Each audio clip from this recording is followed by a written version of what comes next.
आप सभी का लोकस्वर पर स्वागत है। मैं हूं दिलीप जगवानी। आइए खबरों की शुरुआत करते हैं। शहर एक नई पहचान बनाने जा रहा है, जिसकी तस्वीर अब भी धुंधली है। शिक्षा का केंद्र बनने की दिशा में कदम बढ़ा चुके नगर निगम ने दयालबंद क्षेत्र में एजुकेशन हब की स्वीकृति दे दी है। यहां छात्रों के लिए आधुनिक सुविधाओं से निर्मित परिसर तैयार किया जाएगा। फिलहाल क्षेत्र सुविधाओं से कोसों दूर है। शहर का दयालबंद क्षेत्र अब विद्यार्थियों के लिए ज्ञान का नया ठिकाना बनेगा। मधुबन के सामने 6 एकड़ जमीन पर 90 करोड़ के बजट से तैयार होने वाले इस एजुकेशन हब में छात्रों के लिए रीडिंग हॉल्स, विभिन्न कोचिंग संस्था और स्वच्छ शौचालय की व्यवस्था की जाएगी। नगर निगम आयुक्त के अनुसार योजना को हरी झंडी मिल चुकी है और आने वाले समय में कार्यों की गति तेज कर दी जाएगी। बिलासपुर में एक कोचिंग इंस्टीट्यूट का बहुत बड़ा गढ़ बन गया है। स्पेशली हमारा गांधी चौक का जो एरिया है और जो ओल्ड हाईकोर्ट रोड है, तो सर्वसहमति से उसके बगल में मधुबन जगह है हमारा, जो कि रिवर के किनारे में है। वहाँ पे 6 एकड़ ज़मीन नगर निगम की है एवं कुछ अन्य शासकीय और रेलवे की ज़मीन है। इन सब एरियाज़ को डेवलप करते हुए वहाँ पे एजुकेशन हब बनाया जाएगा। एजुकेशन हब में मेनली 3 चीज़ें होंगी। पहला, बच्चों को कोचिंग जो दिया जाता है उसके लिए 48 हॉल्स और उनके लिए ऑफिसेज और टॉयलेट्स, ये फैसिलिटी बनाए जा रहे हैं ताकि एक अच्छे क्वालिटी ऑफ एजुकेशन उनको प्रोवाइड की बच्चों के वहाँ पढ़ने की व्यवस्था हो। इसके लिए नालंदा परिसर वहाँ पे निर्माण किया जा रहा है, जिसमें लाइब्रेरी, कैंटीन, कुछ अन्य गेम्स की फैसिलिटी वो भी उपलब्ध रहेंगी। एवं वहाँ पे कुछ आवास है जिनको हम लोग हॉस्टल के तौर पे कन्वर्ट कर रहे हैं ताकि कुछ बच्चों के रुकने की व्यवस्था वहाँ पर रह सके। ये प्रथम फेज़ में ये 3 सेक्शन अभी हमें प्राप्त हो चुके हैं, जिसमें नालंदा परिसर का वर्क ऑर्डर हो चुका है एवं वहाँ पे 2 जो है एडमिनिस्ट्रेटिव ब्लॉक निर्माण का इसका वर्क ऑर्डर होकर इसका काम जो है जल्द से जल्द इस माह में प्रारंभ हो जाएगा। इस हब के माध्यम से शहर के छात्रों को एक ही स्थान पर अध्ययन और विभिन्न परीक्षाओं की तैयारी का सुव्यवस्थित माहौल उपलब्ध होगा। लेकिन क्षेत्र की वास्तविकता प्रशासन के दावों से विपरीत दिख रही है। जिस जगह पर इस विद्यास्थल का निर्माण होना है, वहां सफाई और समतल करने की प्रक्रिया अपने आप में एक चुनौती है, जिसके बाद कहीं जाकर इस शैक्षणिक संस्थान की नींव रखी जाएगी। अब देखना यह होगा कि कागज से निकलकर यह योजना जमीन पर कितनी जल्दी आकार लेती है, ताकि बिलासपुर और दूसरे शहरों के विद्यार्थी इस नए शिक्षा केंद्र का हिस्सा बन सके। कैमरामैन सतीश साहू के साथ लोकस्वर के लिए ए दिव्या की रिपोर्ट। 8वीं की सप्लीमेंट्री परीक्षा का रिजल्ट देरी से जारी किया गया, जिससे इन विद्यार्थियों की पढ़ाई का नुकसान हुआ। गत वर्ष 8वीं कक्षा को बोर्ड में शामिल करने की घोषणा करते हुए माध्यमिक शिक्षा मंडल ने परीक्षा आयोजित की थी। रिजल्ट आया तो पूरक के विद्यार्थियों ने दोबारा परीक्षा दी, जिसका रिजल्ट 2 महीने देरी से अब जाकर जारी किया गया है। हालांकि इस मामले में जिला शिक्षा अधिकारी का कहना है कि परीक्षा देने के बाद से ऐसे विद्यार्थियों को अगली कक्षा यानी 9वीं की जो है पढ़ाई लगातार कराई जा रही थी, इसलिए वे पिछड़े नहीं हैं। उधर माध्यमिक शिक्षा मंडल ने रिजल्ट जारी होने के तुरंत बाद 8वीं के पूरक से अपग्रेड हुए बच्चों को 9वीं क्लास में एडमिशन देने आदेश में कहा है। ऐसा नहीं है, ऐसा कहना मैं समझता हूँ उचित नहीं है। उनका हम अस्थायी एडमिशन कक्षा 8वीं के बच्चों को 9वीं में ले लिए थे, कक्षा 5 के बच्चों को हम 6 में ले लिए थे। पढ़ाई बराबर उनकी जारी थी। रिजल्ट जब आना है आया वो, और बच्चे सभी पास हो गए हैं और वो बराबर उनका समय का नुकसान नहीं हुआ है और वो अपना शिक्षा ग्रहण कर रहे हैं। सिरगिट्टी थाना क्षेत्र के नकपुरा में एक मजदूर और उसके मालिक पर दबंगों ने हमला कर दिया। पीड़ित हर्ष मतलानी ने बताया कि वे अपने प्लाट में मिट्टी डाल रहा था, तभी आरोपी सुशील कौशिक अपने पिता, भाई और कुछ साथियों को लेकर मौके पर पहुंचा और दादागिरी दिखाते हुए गाली गलौज करने लगा। विरोध करने पर सभी ने मिलकर मालिक और उसके कर्मचारी पर हमला बोल दिया। मजदूर जगमोहन केवट के अनुसार वो अपने मालिक हर्ष मतलानी के साथ प्लाट में जेसीबी से काम करवा रहा था, तभी आरोपी धारदार हथियार लेकर टूट पड़ा और बुरी तरह से घायल कर दिया। बीच बचाव करने पर आरोपी ने हर्ष मतलानी को भी धमकाया।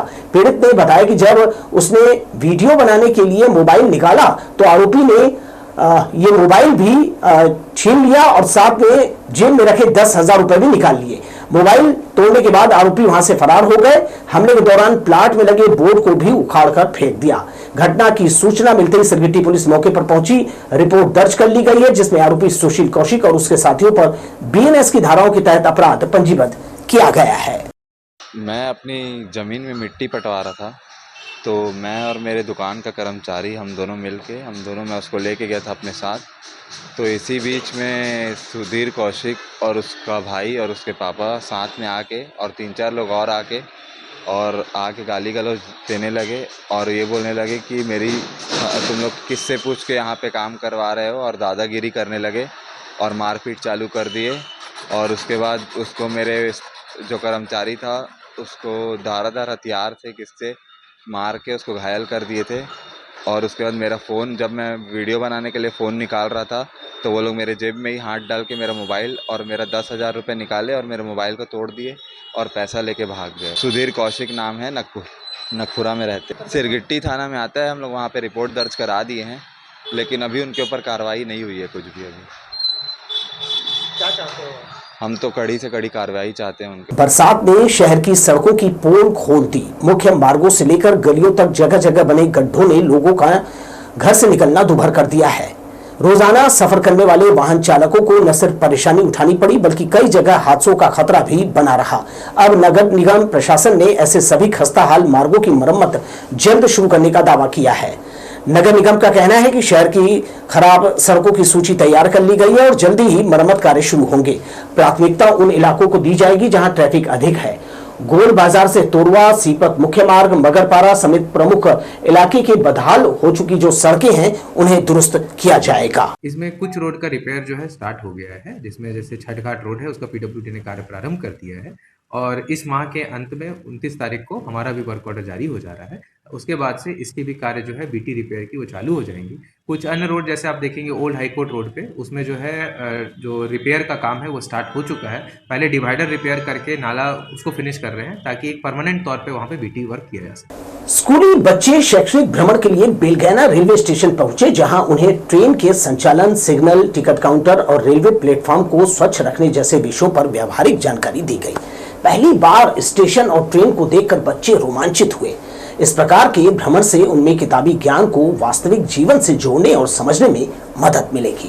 कोटा विकासखंड के शासकीय प्राथमिक स्कूल जमुनाही तिलकडी में पढ़ने वाले बच्चों को रेलवे स्टेशन ले जाकर रेल संबंधी तमाम जानकारियां दी गई। स्कूल के हेडमास्टर बलदाऊ सिंह श्याम नन्हे मुन्ने बच्चों को लेकर रेलवे स्टेशन पहुंचे, जहां उन्हें ट्रेन के सिग्नल, ट्रेन के प्लेटफॉर्म पर आने जाने, रेलवे प्लेटफॉर्म को स्वच्छ रखने और ट्रेन में कैसे बैठा जाए जैसी जानकारी दी। भ्रमण के दौरान बच्चों को सफर करने के लिए उचित टिकट की अनिवार्यता और रेलवे के सामान्य नियमों के बारे में बताया। पहली बार स्टेशन पहुंचे बच्चों ने ट्रेन को देखा, उसमें सवार होने पर वे बेहद उत्साहित हुए। मन में उठे सवालों का एचएम ने सरल ढंग से जवाब देकर उनकी जिज्ञासा शांत किया। पटरी पर दौड़ती मालगाड़ी की उपयोगिता जानकर बच्चों ने आश्चर्य किया। यह शैक्षणिक भ्रमण बच्चों के लिए बिल्कुल नया और अनोखा था, जिससे उनकी पढ़ाई में और निजी जीवन में बेहद मददगार साबित होगा। ब्यूरो रिपोर्ट, लोक स्वर। स्कूलों में शिविर लगाकर बच्चों का आधार बायोमेट्रिक अपडेट किया जा रहा है ताकि बच्चों को सरकारी योजनाओं का लाभ मिलता रहे। ये अपडेट पहली बार 5 वर्ष के बाद और दूसरी बार 15 वर्ष के बाद मुफ्त होता है। शहर में ऐसे 10 से ज्यादा शिविर सरकारी स्कूलों में लगाए हैं। मल्टीपर्पज स्वामी आत्मानंद स्कूल में उंगलियों के निशान और फोटो अपडेट किए गए। शासन का यह विशेष अभियान इस माह तक चलाया जाएगा।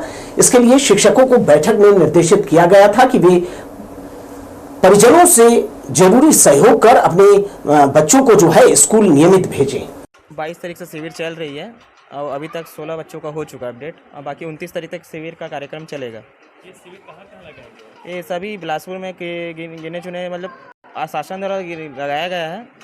कुल 10-12 स्कूलों में लगाया गया है। यहाँ इस एरिया में एक स्कूल में मल्टीपर्पज़ स्कूल है, इसमें हमारा शिविर लगा है जो रविंद्र सिंह के द्वारा ऑपरेटर राजू दास है बैठे हैं। ये शासन द्वारा अपने ईडीएम के द्वारा वहाँ से निर्देश आया था हमें राजस्व विभाग से, तो हम